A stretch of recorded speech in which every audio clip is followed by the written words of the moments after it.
बिस्मिल्लाहिर्रहमानिर्रहीम। Welcome to the point nursing channel.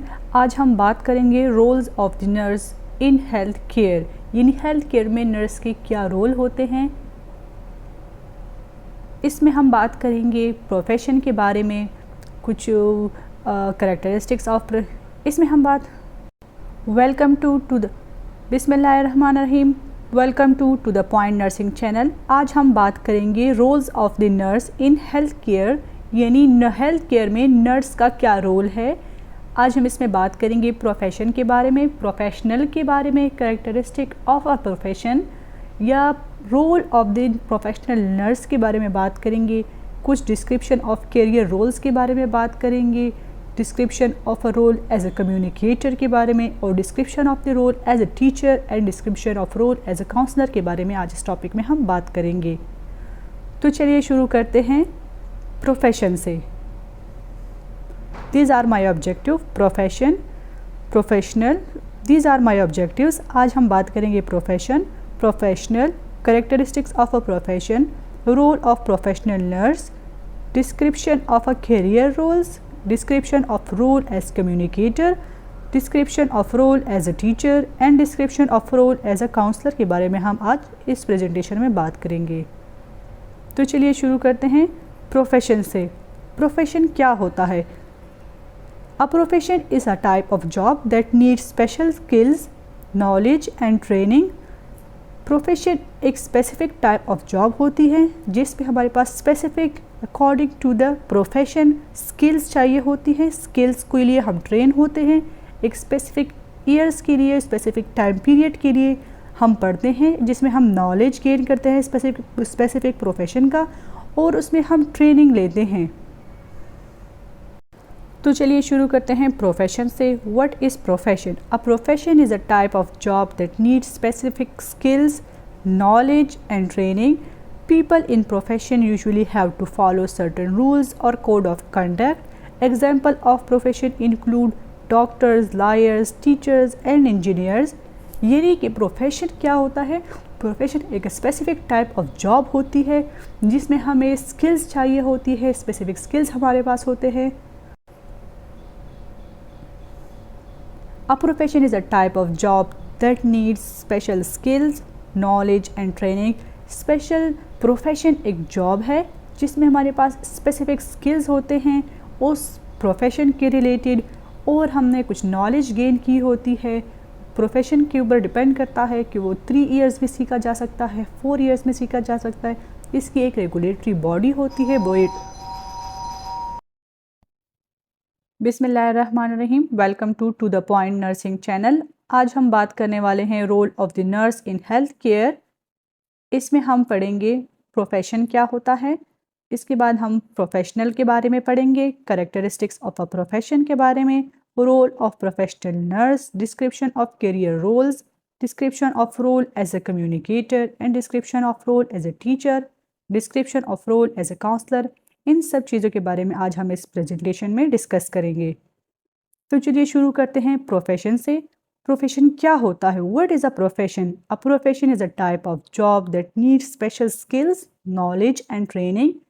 यानी कि प्रोफेशन एक जॉब होता है जिसमें हमें स्पेशल स्किल्स चाहिए होती हैं, कुछ नॉलेज चाहिए होती है, और उन स्किल्स को सीखने के लिए उसके लिए हम ट्रेन होते हैं। ये ट्रेनिंग या स्किल्स या नॉलेज जो है स्पेसिफिक ड्यूरेशन में होता है। प्रोफेशन वेरिएट करता है। कुछ प्रोफेशंस जो हैं वो 3 इयर्स में सीखे जाते हैं, कुछ 4 इयर्स में सीखे जाते हैं, और कुछ 5 इयर्स में सीखे जाते हैं। टू प्रोफेशन जो है ये टाइम ड्यूरेशन चेंज होता है। People in profession usually have to follow certain rules और कोड ऑफ कंडक्ट। प्रोफेशन में हमारे पास कुछ रेगुलेटरी बॉडीज़ होती हैं जो इसके लिए कोड्स बनाते हैं, कुछ रूल्स बनाते हैं। जैसे हम प्रोफेशन, नर्सिंग प्रोफेशन में या मेडिकल प्रोफेशन में एथिक्स कोड ऑफ कंडक्ट को फॉलो करते हैं। और इस प्रोफेशन में जब हम स्पेसिफिक ड्यूरेशन की 3 ईयर 4 ईयर की हम स्टडी करते हैं, उसके बाद हमें एक लाइसेंस दिया जाता है जिसके ऊपर हम प्रैक्टिस करते हैं। Example of profession includes doctors, lawyers, teachers and engineers. ये कुछ प्रोफेशंस हैं जिसमें doctors, lawyers, teachers and engineers जो हैं शामिल होते हैं। इन सब जॉब्स को हम प्रोफेशन कहते हैं क्योंकि ये एक स्पेसिफिक नॉलेज, स्किल्स और ट्रेनिंग के बाद पर्सन बनता है, तो इस तरह की जॉब को प्रोफेशन कहते हैं। प्रोफेशनल, अब प्रोफेशनल कौन होता है? अब हम कुछ प्रोफेशनल के बारे में बात करेंगे। A person who belongs to one of the profession, किसी भी स्पेसिफिक प्रोफेशन के साथ जो पर्सन बिलोंग करता है, उस पर्सन को हम कहेंगे कि ये एक प्रोफेशनल है। A professional is a member of a profession और any person who earns their living from a specified professional activity. Professional हम हर उस बंदे को कह सकते हैं जिसने एक स्पेसिफिक प्रोफेशन अपनाया हो और उसके थ्रू वो अर्निंग कर रहा हो और उसकी वजह से वो अपनी लाइफ स्पेंड कर रहा हो, उसको प्रोफेशनल कहेंगे। The term also describe the standards of education and training that prepare members of the profession with a particular knowledge and skills necessary to perform their specific role within that profession. Professional लफ्ज़ को हम as a standard के तौर पर भी use कर सकते हैं। यदि हम डिस्कस करते हैं कि ये बंदा कितना प्रोफेशनल है, ये बंदा कितना अच्छी नॉलेज है इसके पास या कितनी अच्छी स्किल्स है इसके पास, तो हम कहते हैं ये बंदा बहुत ज़्यादा प्रोफेशनल है। Professionalism refers to a professional character, spirit और मेथड। जो पर्सन एक प्रोफेशन अपनाता है तो उसके अंदर कुछ क्वालिटीज़ आती हैं, तो उसको हम कहते हैं कि वो एक प्रोफेशनलिज्म शो कर रहा है, प्रोफेशनल बिहेवियर शो कर रहा है। तो उसके अंदर कुछ स्पेसिफिक कैरेक्टर्स होते हैं प्रोफेशन के। फॉर एग्जांपल, अगर वो कोई प्रोफेशन अपनाता है तो उसकी कैरेक्टरिस्टिक्स हो सकते हैं कि उसमें ऑनेस्टी होगी, उसमें रिलायबिलिटी होगी और वो रिस्पेक्टफुल होगा। इसके बाद अगर हम बात करें स्पिरिट के बारे में, जिसने कोई प्रोफेशन अपनाया होगा तो उसमें एक डेडिकेशन और एंथुसियाज्म होगी उसके अंदर। अपने कुछ स्टैंडर्ड होते हैं, कुछ टेक्निक्स होते हैं जिसको वो यूज़ करके अपने काम करता है। Professionalization is the process of becoming professional that is of acquiring characteristics considered to be professional. जब आप एक प्रोसेस के थ्रू गुजरते हैं, प्रोफेशन के एक स्पेसिफिक प्रोसेस के थ्रू गुजरते हैं और आप प्रोफेशनल बनते हैं, इस प्रोसेस को हम कहते हैं प्रोफेशनलाइजेशन। फॉर एग्जांपल, प्रोफेशनलाइजेशन में स्पेसिफिक पार्ट्स हो सकते हैं, इसमें एजुकेशन हो सकती है, ट्रेनिंग हो सकती है, प्रैक्टिकल एक्सपीरियंस हो सकता है और ऑन गोइंग डेवलपमेंट होती है प्रोफेशनलाइजेशन में। Criteria of a profession, profession का क्या क्राइटेरिया होगा? To provide a needed services to the society. जब आप एक प्रोफेशन अपनाते हैं तो आप उसमें कुछ नीडेड सर्विसेज सोसाइटी को देते हैं। To advance knowledge in its field, आप उस फील्ड में भी कुछ वर्क करते हैं, उस फील्ड में भी कुछ एडवांसमेंट लाते हैं।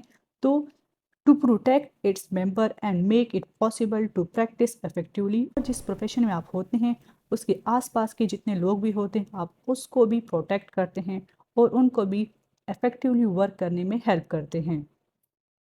वोकेशन और प्रोफेशन, वोकेशन और प्रोफेशन में क्या डिफरेंस होता है? A vocation is generally a job that requires particular set of skills acquired through experience और through training but not necessarily dependent on a college degree. These would include plumbing, electricians and mechanic etc. अच्छा, profession और vocation में क्या difference है? Vocation ये होता है कि आप अपनी ज़िंदगी गुजारने के लिए यानी अर्न करने के लिए आप कुछ स्किल्स सीखते हैं। वो स्किल्स आप अपने एक्सपीरियंस के थ्रू सीख सकते हैं और या किसी और बंदे से सीख सकते हैं, लेकिन इसमें ज़रूरी नहीं होता कि आप किसी कॉलेज या किसी यूनिवर्सिटी के साथ एफिलिएटेड हो।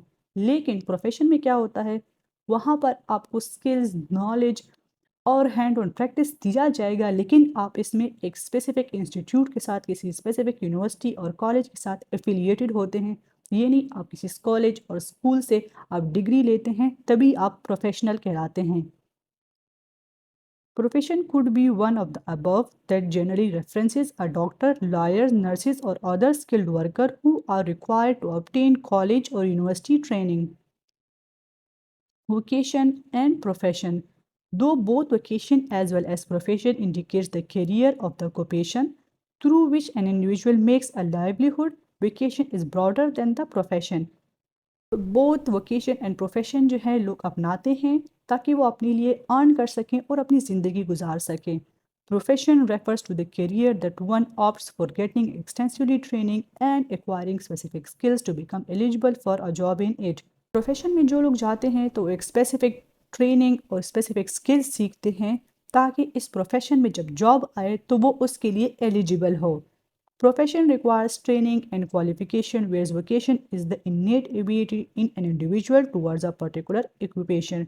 प्रोफेशनल में आपको सिखाया जाता है, लेकिन वोकेशन में आपकी एक इन्नेट एबिलिटी होती है कि आप एक स्पेसिफिक काम की तरफ इंटरेस्टेड होते हैं और आप वो चीज़ सीखते हैं और फिर वो आप फॉलो करते हैं। Vocation almost always carry the connotation of the some kind of manual labor, plumber, carpenter, electrician, mechanical, etc. By contrast, profession implies some kind of white-collar job. Historically, the contrast was much stronger, but today any kind of knowledge worker, include being a clerk, is considered a professional. Historically ये भी इनमें difference पाया जाता था कि जो लोग vocation के थ्रू आते हैं तो वो मेनली प्लम्बर बनते हैं या कारपेंटर बनते हैं, मतलब उनका एक मैनुअली काम होता है। और जो लोग प्रोफेशन में आते हैं तो उनका ऑफिस वर्क होता है, कोई स्पेसिफिक ऑफिस ऑफिस होता है और उसको वाइट कॉलर कंसीडर किया जाता है। लेकिन आजकल ये फ़र्क काफ़ी हद तक कम हो गया है। Occupation Occupation is an activity or task with which one occupies oneself, usually specifically the productive activities, services, trade, or craft for which one is regularly paid, a job, the act, process, or state of processing a place. जो भी काम हम regularly करते हैं, जो भी काम हम कंटिन्यूसली करते हैं, डेली बेसिस पे करते हैं, जो हम अर्न करने के लिए जो एक्टिविटीज़ करते हैं, उसको ऑक्यूपेशन कहते हैं। अब ऑक्यूपेशन हमारा प्रोफेशन भी हो सकता है, ऑक्यूपेशन हमारा वोकेशन भी हो सकता है। तो ये एक ब्रॉडर टर्म है जो दोनों के लिए यूज़ होता है। ऑक्यूपेशन में यूजुअली आपको कुछ टास्क और कुछ रिस्पॉन्सिबिलिटीज़ या ड्यूटीज़ दी जाती हैं। जब वो आप परफॉर्म करते हैं तो उसके रिजल्ट में आपको पे दिया जाता है। Characteristics of a profession, character her profession के कुछ करेक्टरिस्टिक्स होते हैं। For example, great responsibility, profession में आपके ऊपर रिस्पॉन्सिबिलिटी होगी, कुछ आपको टास्क दिए जाएंगे वो आपको फुलफिल करने होंगे, अकाउंटेबिलिटी होगी, जो आप टास्क करेंगे उसके बारे में आप जवाबदेह होंगे, दूसरे लोग आपसे पूछेंगे, सीनियर्स अथॉरिटी जो होती है वो आपसे क्वेश्चंस करेंगे। Allows autonomy in decision making, आपको हर अपने काम में डिसीजन मेकिंग की अथॉरिटी दी जाती है। Involve a skill based on specialised theoretical knowledge, profession में आपके पास कुछ स्किल्स होते हैं जो आपने थ्योरी से और आपने ट्रेनिंग से लर्न की होती है। Involve a skill that acquire through training and education, integrity is maintained by adherence to a code of conduct, profession में हम कुछ रूल्स रेगुलेशन फॉलो करते हैं जिसको कोड ऑफ कंडक्ट कहते हैं। जो लोग उसको फॉलो नहीं करते तो अकॉर्डिंगली उसको पनिशमेंट दिया जाता है, और जो लोग उसको अच्छे तरीके से फॉलो करते हैं तो उसको रिवॉर्ड दिया जाता है। Profession is organise and there are ethical constraints, यानी आपके पास कुछ एथिकल कोड एंड कंडक्ट होंगे जो आपको मस्ट फॉलो करने होंगे। Characteristics of a profession, self regulation उसमें आपको अपनी करनी होती है, ऑनेस्टी एंड इंटीग्रिटी दिखानी होती है, आपको कुछ कॉम्पिटेंसीज दिखानी होती है, कुछ स्पेसिफिक स्किल्स होती हैं जिसमें आप कॉम्पिटेंट होते हैं। फॉर एग्जांपल, अगर हम नर्सेज की बात करें, नर्सेज जो हैं अभी कैन्युलेशन में कॉम्पिटेंट होती है, नर्सेज जो हैं वो बात देने में कॉम्पिटेंट होती है। ये कुछ स्किल्स होती हैं जो उनको आती है, जो उनको सिखाया गया होता है। प्रोफेशन का स्पेसिफिक अपना एक इमेज होता है। It renders and essential social services. Nursing as a profession, अगर हम नर्सिंग के प्रोफेशन के बारे में बात करें तो ये with the passage of time जो है डेवलप हुआ है। नर्सिंग भी पहले प्रोफेशन नहीं था, इसको एज अ ऑक्यूपेशन अपनाया गया था। यानी एक बंदा दूसरे बंदे से स्पेसिफिक स्किल्स सीखता था जो उसको एक्सपीरियंस के थ्रू और भी बेहतर करता था, लेकिन इसके लिए कोई स्पेसिफिक ऑर्गेनाइजेशन, स्पेसिफिक इंस्टीट्यूट नहीं था जिसमें नर्सिंग सिखाई जाती थी, या स्पेसिफिक लाइसेंस नहीं दिया जाता था। लेकिन word the passage of time nursing जो है प्रोफेशन बना, इसके लिए बाकायदा करिकुलम बनाया गया, इसके लिए रेगुलेटरी बॉडीज़ बनाई गई जो लाइसेंस देती हैं, वो बनाई गई। फॉर एग्जांपल, ऐसे आजकल पाकिस्तान नर्सिंग काउंसिल जो है लाइसेंस दे रहा है, जो नर्सेज स्पेसिफिक एजुकेशन और स्किल्स हासिल करती हैं उनको लाइसेंस दिया जाता है ताकि वो प्रैक्टिस करें। Nursing is recognise increasingly as a profession based on the following criteria. जैसे मैंने कंसीडर किया कि आजकल नर्सिंग को एज अ प्रोफेशन कंसीडर किया जाता है क्योंकि ये प्रोफेशंस के क्राइटेरिया पे उतर रहा है। Well defined body of specific and unique knowledge, इसका अपना एक करिकुलम है। स्ट्रॉन्ग सर्विस ओरिएंटेशन, इसमें स्पेसिफिक ओरिएंटेशन है, स्पेसिफिक सर्विसेज है। Recognise authority by professional group, nursing जो है अब रिकॉग्नाइज हो चुका है, इसकी अपनी एक रेगुलेटरी बॉडी है जिसको पाकिस्तान नर्सिंग काउंसिल कहते हैं। इसके अपने कोड ऑफ एथिक्स हैं, कोड ऑफ कंडक्ट हैं कि आपने नर्सिंग प्रोफेशन में कौन सी चीज़ें करनी हैं, कौन सी नहीं करनी है। अपने एथिकल्स लॉज हैं, rules regulation, professional organisation that set standards, और इसका अपना ऑर्गेनाइजेशन है जो कि नर्सिंग के लिए स्टैंडर्ड्स डेवलप कर रहा है, और टाइम टू टाइम ये स्टैंडर्ड्स चेंज होते रहते हैं। ऑन गोइंग रिसर्चेज हो रही है नर्सिंग में, और इसकी एक इंडिपेंडेंट ऑटोनमस बॉडी है जो कि इसको रेगुलेट करती है, that is Pakistan nursing council and midwifery. Characteristics of a professional nurse, एक प्रोफेशनल नर्स की कौन कौन सी करेक्टरिस्टिक्स हो सकती हैं, अभी हम यहाँ पर नेम्स पढ़ रहे हैं, बाद में हम इसको डिटेल से भी पढ़ेंगे। कुछ केयरिंग, एक नर्स केयरिंग होनी चाहिए, ऑनेस्ट होने चाहिए अपने प्रोफेशन के साथ, फेथफुल होनी चाहिए, पेशेंट होनी चाहिए, यानी उसके अंदर सब्र हो, अगर एक कॉम्प्लिकेटेड केस आता है तो उसके साथ उसको डील करने का तरीका आना चाहिए, गुड लिसनर हो, जब पेशेंट आता है हमें हिस्ट्री देता है तो हम उसकी हिस्ट्री को अच्छे तरीके से सुने और कुछ स्पेसिफिक क्लूज डिजीज़ के बारे में अगर वो हमें देता है तो हम उसको पिक करें। अकाउंटेबल होती है नर्स, जो वो कॉम्पिटेंसीज फॉलो करती हैं, जो वो स्किल्स परफॉर्म करती है, उन सब के लिए वो अकाउंटेबल होती है, कॉन्फिडेंट होती है अपने वर्क में, कमिटमेंट होती है उसकी, जब उसकी शिफ्ट स्टार्ट होती है तो वो कमिटमेंट करती है और उसकी अपनी कमिटमेंट को फॉलो करती है, अपने टाइम फ्रेम में अपनी जॉब को पूरा करती है। रिफ्लेक्टिव होती है, जिस दिन वो ड्यूटी करती है उसके ऊपर वो जब हॉस्टल जाती है, घर जाती है, उसके ऊपर रिफ्लेक्ट बैक करती है, उसके ऊपर सोचती है कि क्या मैंने आज सीखा और क्या आज मैंने ऑब्जर्व किया। नॉन जजमेंटल होती है और सेफ केयर प्रोवाइडर होती है एक good professional nurse. Career role. A role is a set of expected behaviors associated with a person's status or position. Role क्या होता है? रोल एक स्पेसिफिक बिहेवियर्स होते हैं, एक्सपेक्टेड बिहेवियर्स होते हैं जो दूसरे लोग आपसे एक्सपेक्ट करते हैं कि आपकी कौन सी एक्टिविटीज़ होंगी, कौन से आपके रोल्स होंगे जब आप एक स्पेसिफिक स्टेटस पर या किसी स्पेसिफिक पोजीशन पे होते हैं।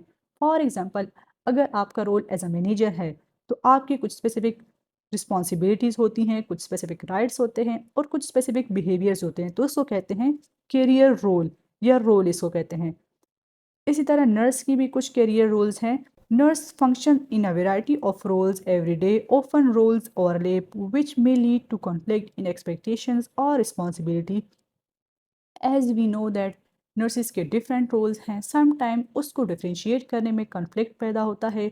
As we know that nurses are all-rounder, तो वो बहुत सारे जो है रोल्स वन टाइम में प्ले करती है जब वो ऑन शिफ्ट ड्यूटी पे होती है। कौन कौन से रोल हैं उसके बारे में अब हम पढ़ेंगे। Roles of a professional nurse, एक नर्स जो है वो केयर गिवर भी होती है, एक नर्स जो है वो काउंसलर भी होती है। कोई कॉम्प्लिकेटेड केस आता है, कोई ऐसी कंडीशन आती है तो उसमें पेशेंट की काउंसलिंग भी करती हैं। टीचर भी होते हैं, अक्सर नर्सेज को आपने देखा होगा कि वो सेशंस भी लेती हैं, अपने स्टूडेंट्स को एजुकेट करती हैं या अपने दूसरे कोलीग्स को भी स्पेसिफिक प्रोसीजर के बारे में एजुकेट करती है, इवन अपने पेशेंट्स को भी एजुकेट करती हैं।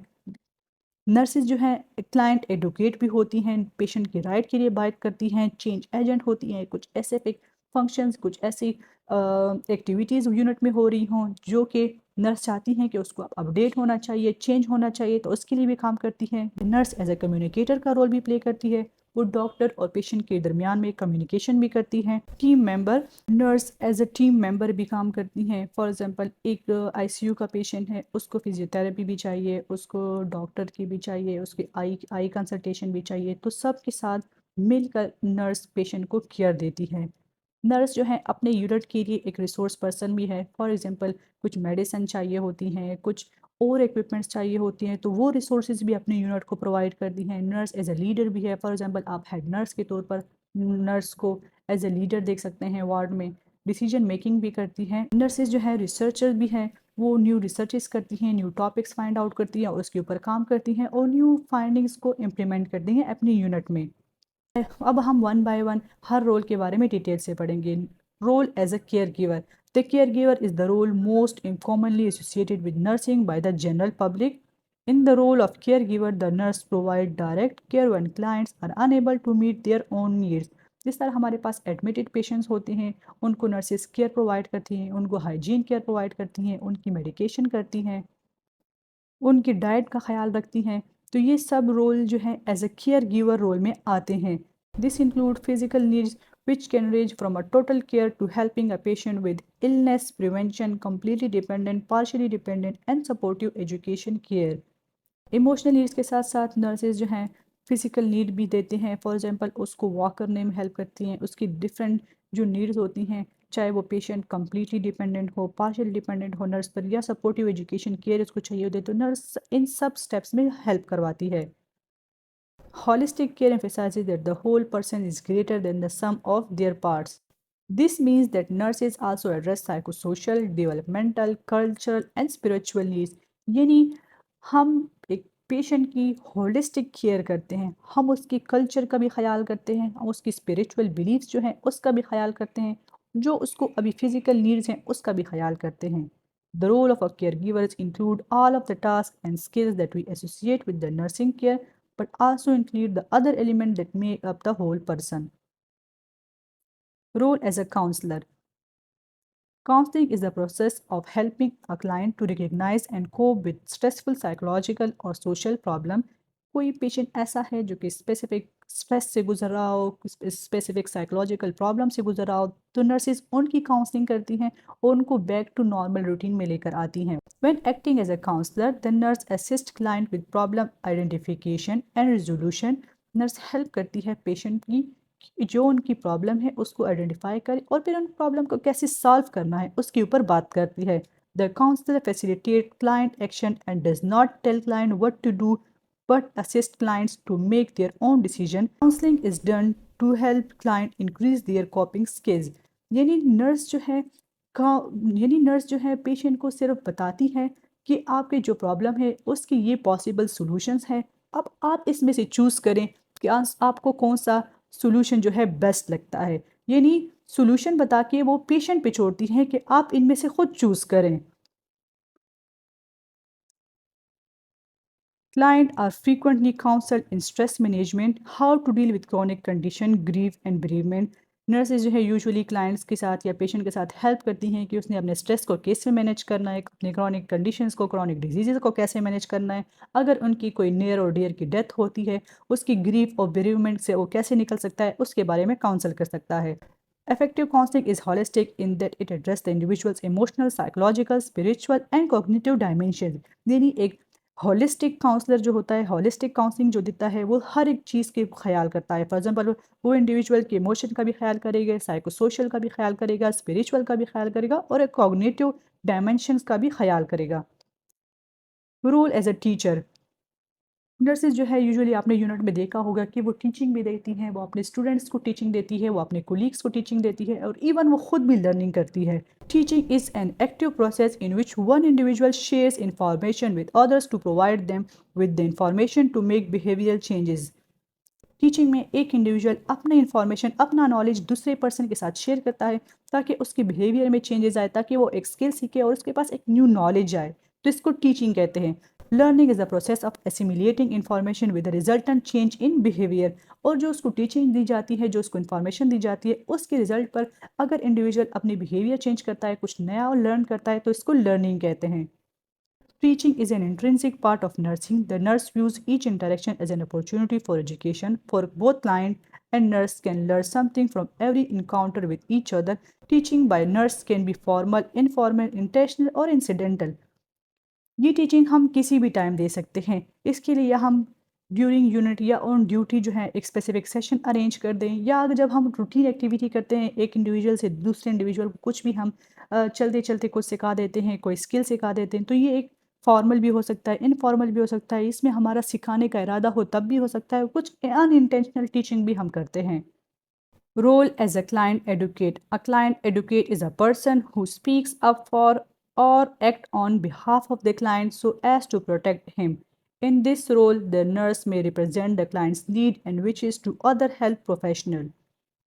एज एडवोकेट के रोल में नर्स जो है पेशेंट के लिए एडवोकेसी भी करती है, पेशेंट के बिहाफ पर वो बात करती हैं उसकी नीड्स के बारे में और उसके राइट्स के बारे में। Advocacy empowers clients to the partners in their therapeutic process rather than passive recipient of care, the relationship that encourages client empowerment in one of mutual participation by client and nurse। Clients and families are actively involved in establishing goals। जो patient की कुछ specific goals होती हैं, nurse उसकी advocacy करती हैं, उसके right के बारे में पेशेंट को बताती है और वो उसको अचीव करने में हेल्प करवाती हैं। Frequently, clients and families do not communicate their concern to physician but will do so to the nurse with whom a bond has been established। Usually patient की कुछ ऐसी नीड्स होती हैं जो वो डायरेक्ट अपने फिजिशियन को तो नहीं बता सकते, लेकिन चूंकि वो नर्स के साथ क्लोज कांटेक्ट में होता है और उनका ज़्यादा टाइम नर्स के साथ गुजरता है, तो सन्स जो है वो नर्स को बताते हैं एंड देन वो इसको एडुकेट करके अपनी हायर अथॉरिटी की बताती है ताकि पेशेंट को अपने नीड्स मिल सके, अपने राइट मिल सके हैं। Nurses function as client educators by listening and communicating the expressed concerns to other healthcare providers and including those concerns into care planning. यानी पेशेंट की जो कंसर्न्स होती हैं वो नर्स कम्युनिकेट करती है हायर अथॉरिटी के साथ, अदर हेल्थ केयर प्रोवाइडर्स के साथ, ताकि वो कंसर्न जो हैं वो रिजॉल्व हों और इसी कंसर्न्स को इनकी प्लानिंग में भी शामिल करवाती हैं कि वो मीट हों। Role as a change agent. Nurse who function in the role of change agent recognize that change is a complex process. The nurse change agent is proactive, takes the initiative to make things happen rather than reactive, responding to things after they have happened. Change should not be done in a random manner. It should be planned carefully and implemented in a deliberated way to facilitate the client's progress.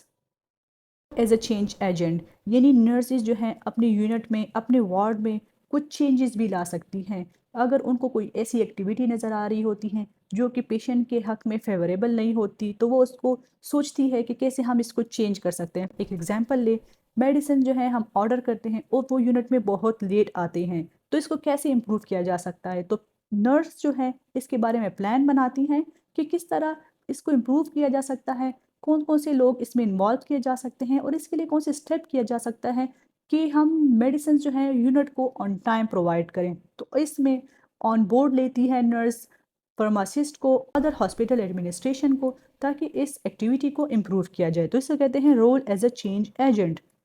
Role as a team member. A vital role of the nurse is that of a team member, यानी कि nurse team member के तौर पर भी काम करती है। The nurse does not function in isolation but rather work with other members of the health care system, यानी कि नर्स जो है वो हॉस्पिटल में या यूनिट में अकेले काम नहीं कर रही होती, वो एज अ टीम मेंबर दूसरे हेल्थ केयर प्रोफेशनल के साथ मिलकर एक्टिविटीज़ परफॉर्म करती है। Collaboration requires the nurses to use effective interpersonal skills and promotes continuity of care. They use their professional and communication skills applicable to promoting healthy relationships with clients and colleagues. जैसे पहले discuss किया कि nurses जो है हमेशा एक team में काम करती है, एक ग्रुप में काम करती है। इसके लिए वो दूसरे डिपार्टमेंट के डिफरेंट प्रोफेशनल के साथ कोलाबोरेट करती है, उनके साथ कांटेक्ट में रहती है कि उनके पेशेंट को जो है मुकम्मल केयर मिलती रहे और उसके केयर में कोई ब्रेक ना आए, वो कंटिन्यूटी से वो केयर मिलती रहे।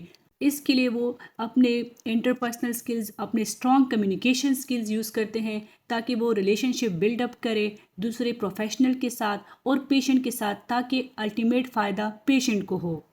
Role as a resource person. The nurse function as a resource person by providing skilled interventions and information, identifying resources and making referrals as needed also fall under the aspects of this role. Nurse हमेशा कोशिश करती है कि patient को जो है जो intervention उसके ऊपर परफॉर्म होना है वो एक स्किल्डफुल पर्सन उसके ऊपर परफॉर्म करे। अगर पेशेंट को कोई इन्फॉर्मेशन दी जाए तो वो कंप्लीट होनी चाहिए, वो उस पेशेंट के लेवल पे होनी चाहिए कि पेशेंट को समझ आए। इसके अलावा अगर हॉस्पिटल में कोई रिसोर्सेज है तो उससे पेशेंट किस तरह बेनिफिट ले सकता है। तो जैसे आजकल सेहत कार्ड का एक ऑप्शन है हमारे पास जो कि एक रिसोर्स है और इसके बारे में हॉस्पिटल की नर्सिस को, स्पेसिफिकली हेड नर्स को इन्फॉर्मेशन होती है। अगर कोई ऐसा पेशेंट बाहर से आता है जो नर्स को लगता है कि उसको ये रिसोर्स अवेल करनी चाहिए, इस अपॉर्चुनिटी से फ़ायदा उठानी चाहिए, तो वो नर्स जो है उस पेशेंट को गाइड करता है कि आप किस तरह सेहत कार्ड जो है ओपन कर सकते हैं और किस तरह आप इससे फ़ायदा ले सकते हैं। Nurses must consider the client's strength and access to resources including physical, intellectual, economic, social and environmental. Nurse जो है पेशेंट को हेल्प करती है कि किस तरह उन्होंने सारी रिसोर्सेज को एक्सेस करना है, चाहे उसकी फ़िज़िकल नीड हो, चाहे उसकी हाइजीन की नीड हो या उनकी इंटेलेक्चुअल नीड हो। कोई उसको बात की समझ नहीं आ रही तो किस तरह उसको हम टीच कर सकते हैं, कैसे उनको हम ट्रांसलेट कर सकते हैं कि उनके लेवल पर हम उनको समझाएं। इकोनॉमिक लेवल पर जैसे मैंने बताया सेहत कार्ड की बात की, किस तरह हम उनको ये रिसोर्स पर प्रोवाइड कर सकते हैं, हम किस तरह उसको एक सेफ जो है इन्वायरमेंट दे सकते हैं। ये सारी रिसोर्सेज जो है नर्स प्रोवाइड करती है पेशेंट को। Role as a leader. A leader influences other to work together to accomplish a specific goals. Nurse जो है एज ए लीडर भी रोल परफॉर्म करती है। अगर आप यूनिट में हेड नर्सेज देखें या अदर स्टाफ नर्सेज देखें तो वो किस तरह लीडर के रोल्स परफॉर्म करती हैं, किस तरह वो अपनी जूनियर्स को साथ लेकर चलती हैं। The leaders role can be employed at different levels, individual client, family, groups of client, colleagues or the community level. Nurse जो है अपनी लीडरशिप क्वालिटी यूज़ करती है अपने क्लाइंट्स के लिए, अपने दूसरे कोलीग्स के लिए, फैमिलीज़ के लिए, दूसरे ग्रुप्स के लिए, उन सब के लिए इक्वली जो है अपने लीडरशिप रोल्स प्रोवाइड करती हैं। वो गाइड करती हैं कि किस तरह अगर पेशेंट को कोई नीड है, कोई इसका गोल है, या किसी दूसरी स्टाफ का कोई गोल है, कोई नीड है, किस तरह उन्होंने इसको अचीव करना है। Effective leadership is learned process requiring an understanding of the need and goals that motivate people, the knowledge to apply the leadership skills and the interpersonal skills to influence others. तो मतलब ये nurse की जो है एक quality है कि उसके अंदर एक लीडरशिप स्किल्स हैं कि किस तरह उन्होंने अपनी बात दूसरों से मनवानी है और कैसे जो है अपनी बात दूसरों को समझानी है, और किस तरह अगर पेशेंट की कोई नीड है या अगर किसी स्टाफ की कोई नीड है उसको किस तरह फुलफिल करना है। Role as a researcher. Nurse researchers are scientists who study various aspects of health, illness and health care. Nurses जो है वो एक साइंटिस्ट के तौर पर काम करती हैं, हेल्थ के डिफरेंट एस्पेक्ट्स वो पढ़ती हैं, डिफरेंट डिजीज़ को वो देखती हैं, डिफरेंट सिम्टम्स को वो देखती हैं, और इसके ऊपर फिर रिगरस साइंटिफिक स्टडीज़ देखती हैं, उसके ऊपर जो है लिटरेचर देखती हैं, और देन उसके ऊपर स्टडी करती हैं कि किस तरह एक प्रॉब्लम का हम सोल्यूशन आइडेंटिफाई कर सकते हैं, और कोई लिटरेचर उनको मिलता है, उस लिटरेचर को लेकर आती हैं अपनी यूनिट में, और जो न्यू इन्फॉर्मेशन है, न्यू स्टैंडर्ड्स जो हैं वो अप्लाई करती है अपनी यूनिट में। Role as a communicator. Nurse एक बेस्ट रोल जो है इफ़ेक्टिव कम्युनिकेटर का भी प्ले करती हैं। इसकी वजह से यूनिट में एक पॉजिटिव हेल्थ केयर इन्वायरमेंट जो है बनता है, और इसी की वजह से एक हीलिंग इन्वायरमेंट प्रोमोट होता है। अपनी कम्युनिकेशन स्किल किस तरह यूज़ करती हैं, फॉर एग्जांपल पेशेंट का कोई प्रोसीजर होना होता है, उसको जो डिफ़िकल्ट लैंग्वेज है वो समझ नहीं आ रही होती, तो नर्स जो है उसको सिंपल लैंग्वेज में, इजी लैंग्वेज में उसको ट्रांसलेट करती है और पेशेंट को उसके लेवल पर समझाती है कि जो प्रोसीजर होना है उसको समझ आए। The nurse has to communicate effectively with the patient and family members as well as other members of the healthcare team. इसमें नर्स जो है वो फैमिली मेम्बर्स के साथ कम्युनिकेट करती है और पेशेंट के साथ भी कम्युनिकेट करती है ताकि पेशेंट को सारे प्रोसीजर इंटरवेंशन समझ जाए। In addition the nurse is responsible for written communication और patient charting which is a key component to communication of care. इसके अलावा नर्स की एक ये रिस्पॉन्सिबिलिटी भी होती है कि जो वो कम्युनिकेशन कहती है, जो वो टीचिंग करती है, जो वो पेशेंट को समझाती है, तो उसको वो एक डॉक्यूमेंट भी करे ताकि एक रिटन कम्युनिकेशन भी हमारे पास मौजूद हो। As a decision maker, nurse is to use clinical thinking skills to make decisions, set goals, and promote outcomes for a patient. These critical thinking skills include assessing the patient, identifying the problems, planning and implementing interventions, and evaluating the outcomes. जब भी कोई ऐसे complicated scenario सामने आता है तो उसमें वो अपनी डिसीजन मेकिंग पावर जो है वो यूज़ करे, अपनी क्रिटिकल थिंकिंग यूज़ करे कि उस प्रॉब्लम को कैसे सॉल्व करना है। फॉर एग्जांपल हम एक पेशेंट को लेते हैं जो डिफरेंट क्रॉनिक कंडीशंस के साथ एडमिट हुआ है, बेसिक सिम्टम्स के साथ साथ अभी उसको एक न्यू सिम्टम्स एराइज हुए हैं, जो है इन न्यू सिम्टम्स को कैसे टैकल करेगा। तो सबसे पहले वो पेशेंट की हिस्ट्री के ऊपर फोकस करेगा कि पेशेंट किन कॉमोर्बिडिटीज़ के साथ आया है, उनके करंट सिम्टम्स के ऊपर फोकस करेगा, वाइटल्स के ऊपर फोकस करेगा ताकि फाइंड आउट कर सके कि अंडरलाइंग प्रॉब्लम क्या है। फॉर एग्जांपल अगर जो है अंडरलाइंग प्रॉब्लम्स जो न्यू सिम्टम्स आ रहे हैं ये किसी मेडिकेशन की वजह से है, तो प्लान बनाती है कि इस मेडिसिन के साथ हम क्या कर सकते हैं, डिफरेंट टीम मेंबर्स के साथ डिस्कस कर सकती है और इसके लिए फिर कोई इंटरवेंशन कर सकती है कि किस तरह जो है इस मेडिसिन को चेंज किया जाए या इस मेडिसिन को स्टॉप किया जाए कि जो पेशेंट के सिम्टम्स हैं, जो न्यू सिम्टम्स आ रहे हैं, कैसे उसको रोका जाए। Nurse use clinical judgement, his or her ability to discern what is best for the patient to determine the best course of action for the patient. तो हमेशा नर्स जो है अपनी क्रिटिकल थिंकिंग यूज़ करेगी कि पेशेंट के लिए best सोचे ताकि उसको बेस्ट केयर मिले। These are my references. ये जितने स्लाइड्स बने हैं ये अर्बन क्यूजियर से बने हैं और फंडामेंटल्स ऑफ नर्सिंग से बने हैं। आपको वीडियो पसंद आए तो लाइक, सब्सक्राइब और शेयर कीजिए, और मज़ीद इस तरह के टॉपिक्स के लिए आप मुझे सजेस्ट करें कि मुझे किन टॉपिक्स पे वीडियो बनानी चाहिए। आप मुझे कमेंट करें ताकि आपकी मज़ीद कमेंट्स को मैं फॉलो करूं और मैं न्यू वीडियो बनाऊं। Thank you.